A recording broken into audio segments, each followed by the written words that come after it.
Hi folks, I hope you're okay. It's Saturday the 4th of August and I thought I would pop on and let you know how I'm getting on. I had my right hand carpal tunnel release operation on Thursday, so we're now on Saturday. It was, when did I last speak to you? July? I think I'd spoken to the doctor and asked them if they could, move it on at all. And they sent a letter off to the hospital, and then a week after that I got a letter saying fill out this patient questionnaire, we'll use it for your admission, and then nothing for 2 weeks. So I was at work last week trying to find yet more email addresses and phone numbers to try and get in touch with someone, because I'd rang the hospital I think the end of last week and tried to see if the letter had had any effect and if I was going to be getting called up soon. And the lady told me the waiting list was 8 to 10 months. But when I spoke to someone in July, it was 12 to 18. And when I spoke to someone in March, it was 6 months. So I was like, are you just making things up, just to stress me out or something? So I sent off various emails at the end of last week just trying to get something from someone, please somebody tell me, help, and then Tuesday this week, Paul was at home with the kids because it's summer holidays, and I checked with him if any post had been, and there was no post. I was like, that's another letter. So I was trying to, another day a letter hadn't come, so I was trying to in between work, working, and I was like, I need to find somebody to talk to because this is just a lot, and then my phone rang. They rang me on my work phone. Someone put it through to me. I was like, huh? And they were like, oh, it's the hospital. Can we look at booking you a day? I was like, yes, please. And she says, can you do Friday this week? And I nearly fell off my chair. I was like, yes, put me in. So I did that, and I made arrangements with work and everything. Paul was supposed to be at work on Friday, so he extended his holiday to take me. I was like, well, you could drop me off, because they told me to be there at 7 a.m. I was like, you could drop me off, go home, work from home, and then fetch me when I'm done, sort of thing. But he was like, I'll just have, just extend my holiday. So he did, thankfully. So I was at work Wednesday, trying to wrap everything up and get ready for my handover meetings on Thursday to have the operation Friday. And the hospital rang on my mobile this time and said the consultant's been called out for Friday. Hi. So we aren't going to be able to do your operation. I thought, oh no. She said, so can we do it tomorrow instead? So they called it forward to Thursday. There's Mr. Jack. He's got bleached hair, but he's got pink. Hello. Crazy colour in it. So they called me forward to Thursday, and that was supposed to be 7 o'clock. So I was actually, I wasn't sat with my boss at the time, but then she came around to sit with me because obviously our handover plans now had to be done within 5 hours instead of a whole, another day. So I was sat with her, and then the hospital rang again, and I thought, you're joking, they're going to cancel it. She says, oh, we've just changed the admission time. Instead of 7, can you come in at 10:30? I was like, oh, okay, just don't cancel it, whatever you do. So, yes, we did a very hasty handover, and I worked quite a lot on Wednesday just to try and get as much as I could done. I got to the hospital for 10:15. It's in Woodthorpe in Nottingham, and it's a private hospital that do NHS work. So I went and said, I'm here for this, and sat in the main reception area for about 3 minutes. And then they came and called me and 2 other women. So Paul came up with me, and she says, we're just going to show you to your rooms, and then someone will be in to see. So I had my own room straight away. So me and Paul sat in there for a bit, and came and put a wristband on me and just checked all my details. And then said people will progressively be in to see you, the physio will come to see you, and then another nurse and something, and then they'll come and fetch you. So we sat for a bit, and I think we saw the physio together, and then one of the nurses came in, double checked on my details again, and then said I was 5 out of 9 that were being done that day. So we decided it was probably better for Paul to go home for the kids. It's about a 40-minute drive, but we thought if I'm going to be like first or second by the time it's driven home and back, he'd sort of get home, and then if I called after an hour or so, he's only been home 20 minutes. So yeah, so he went. Excuse me, slurping. And I sat watching the Olympics on my telly in my room. And there was a bed in there, but there was a couple of chairs, so I just sat there watching the Olympics and reading my Kindle. And I'd still got my work phone with me to do my there's a game I do every day called Not Words, so I got that with me to do, and then my normal phone. So I was on the Teams chat at work, and they were like, "Have you gone in yet?" No, still not gone in. So they fetched me at 2:30. I'd had no dinner or anything. No one came and offered any food or anything, so I was really quite hungry. But then I think I went past it, so I was okay. So they came and fetched me, took me downstairs. It's like in the basement, the operating theatres. I had to confirm my name about 4 times and date of birth, and yes, I agreed to this. I put some pictures in. I had like drawings all over my hand, like where they were going to cut, and like it was my right hand and it was carpal tunnel, and then a big arrow pointing to my wrist. And then I don't know, was he? Yeah, I suppose he was the anaesthetist, because the surgeon injected me because it was only local anaesthetic. But he was a very nice chap.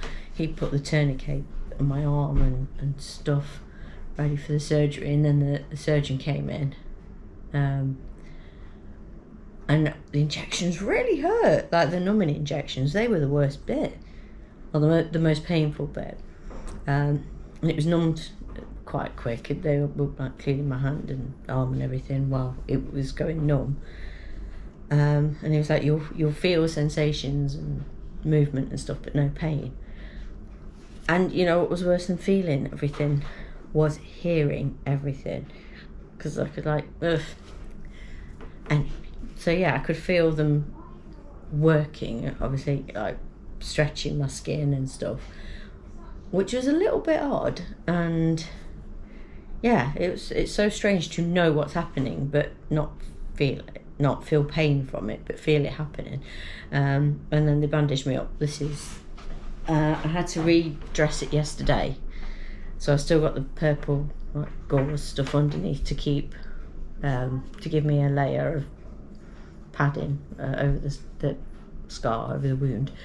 But yeah, I mean, I can move my fingers okay. I'm not supposed to be doing any physio until tomorrow, and then I'll have to just keep my fingers straight and do that with my thumb. And then I think 2 days after that, if I can do that 10 times, okay. I then have to do like that, I think. And then the third step is that, and then I have to make a fist. But he's told me to take it really slow. This was the physio that we saw. He said to take it really slow, and only when I can do 10 repetitions 3 times a day to try the next step. But if it hurts or I feel tired from it, go to a discomfort sort of level, to go back and just do the step before. So yeah, I'm not feeling any of the numbness and the pain that I feel in this hand, because I'm using this hand a lot more. I'm finding it's quite sore, but I don't feel any of that here, which is hopefully a really good sign that the release has helped, and that Jack is saying something at me. What? 1 second, sorry, I'm back. Yeah, I can't quite remember where I was, but yeah, I've had a look at the stitches. It made me feel a little bit poorly yesterday when I looked at it. It was just a bit like I started taking the dressing off myself, like the adhesive pad, and I got very hot. I was like, oh, help. So Paul came and took it off for me, because I was like, oh, I'm such a wuss with stuff like that. I'm fine. Pain and stuff, I'm okay, and if I need to do stuff for the kids, fine. But if you know, like watching anything. I can do gory stuff, but you know, like real life, like I started doing first aid training and I didn't get very far before I was like, I don't think I can do this, I might faint. So yeah, he took it off for me, and then I just had a quick, I was like, do I want to look? He's like, it doesn't look bad. I mean, it looked bad to me because it's like it's on my hand. I was like, oh, because it's probably sort of there to there, and it's a bit puckered, and you know, because it's still swollen and whatever, so it looked a bit ghastly. But I've looked at it today and I'm okay. The shock has like gone a bit, so that's okay. But yeah, I slept better last night. I didn't sleep very well Thursday night and didn't sleep very well Wednesday night thinking about it. But yeah, it seems to be going in the right direction, and just being more mobile with my hand is good. I've got to keep it elevated still. Said keep it elevated for 48 hours, just to help with all the swelling and drainage and stuff like that. So I'm walking around like this. I have got a sling that they put on me at the hospital, but it sits lower than I'd like it to, so I just end up walking around like a bit of a wally. And Jack keeps reminding me if he sees me drop my hand, which I've done a couple of times. I just found myself looking at my hand thinking, why is that throbbing? And I'm like, that's because I put it down. But yeah, so I've just generally been taking it quite easy and resting, and I can't do a great deal, and you know, I'm watching the Olympics, so that's no bad thing. But yeah, so I'll keep you posted with how it goes. I've got a sick note for 2 weeks because they've declared I'm unfit to work because, well, I can't hold a mouse anyway. I like to control my, you know, my computer. And then I asked them, because when I first went in, they told me that once the first hand was booked, the second hand was 8 weeks later.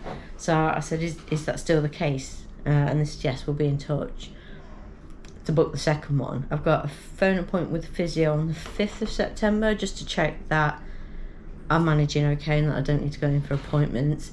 I've got to go and have my stitches trimmed at the doctor's next week, but then the week after that, we're going on holiday. Only over here, sort of thing. But I don't think I'll be able to swim or anything like that. So Paul was like, well, I wouldn't go in the sea, but you can go in the swimming pool. I'm like, the swimming pool is probably as bogging as the sea half the time. But I am not sad that I will not have to wear a swimming costume. So I think I will forego any swimming. It should probably be like, I would think it would be healed, or mostly healed, but still, yeah.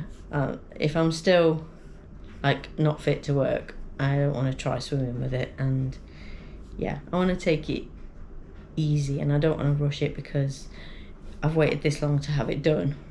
I want to get, you know, I want it to be as good as it can be, and then I can crochet again. But if we count 8 weeks from when I had this done, it's about the 25th of September for this to be done. So I doubt very much I'm going to get any Christmas craft fairs in, because this hand's not going to be up to scratch, even if the right one is. But we'll see. I'll just have to hit it hard next year, and then I can see if I can monetize my channel, because YouTube have demonetized me because I've not got enough view hours. I've got enough subscribers, I've got enough videos, but not enough view hours. And I don't make shorts, so I mean short videos, not shorts. I don't make them either. So yes, hopefully next year I'll be able to get back on it. I mean, I'm pretty gutted that I've lost. I mean, I went to the doctors with this initially last September, so I've easily lost a full year of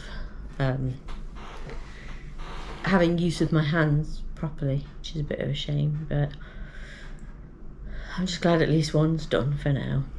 And I can get back to feeling a bit more like me. And then I've joined the Works private healthcare, because did I tell you I hurt my knee? I'm falling apart.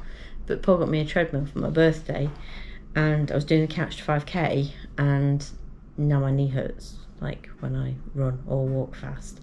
So I went on there for a walk a week ago or so, and I thought, I wonder if I can just run. And as soon as I picked up the pace, my knee very definitely said no. So unfortunately, I think I've done something that requires looking at. So yeah, join the Work medical, because I don't want to burden the NHS and wait that long, because I know people who've been waiting years for stuff with their knee, so I don't want to go through that again. And I want to be able to exercise. So in theory, once my hands are fixed, I can do weights and I can do cycling and I could do spin, but if my knee's messed up, I can't do it. I don't know, I hit 40 and everything fell apart. But yes, so I'm going to stop waffling at you. Thank you for the kind messages I've had on my Facebook page and here on YouTube. Thank you for sticking with me. It's quite hard to have a crochet page and channel and stuff when you can't actually crochet, and it makes me quite sad that I can't. I keep seeing so many cute things and I want to make them all. So I'm, like my Instagram has got so much saved stuff, so many patterns, that I might want to go back and find that. So I won't be short of ideas when I can crochet again. Excuse me, itchy nose. So I'm going to love you and leave you. Thank you for watching. Thank you for sticking with me. Yeah, if you got any questions, I mean, I didn't see him do it, but I can certainly, tell you how my recovery goes and how it feels, and if you want to know anything, just ask me, and I will see you all again soon. Bye guys.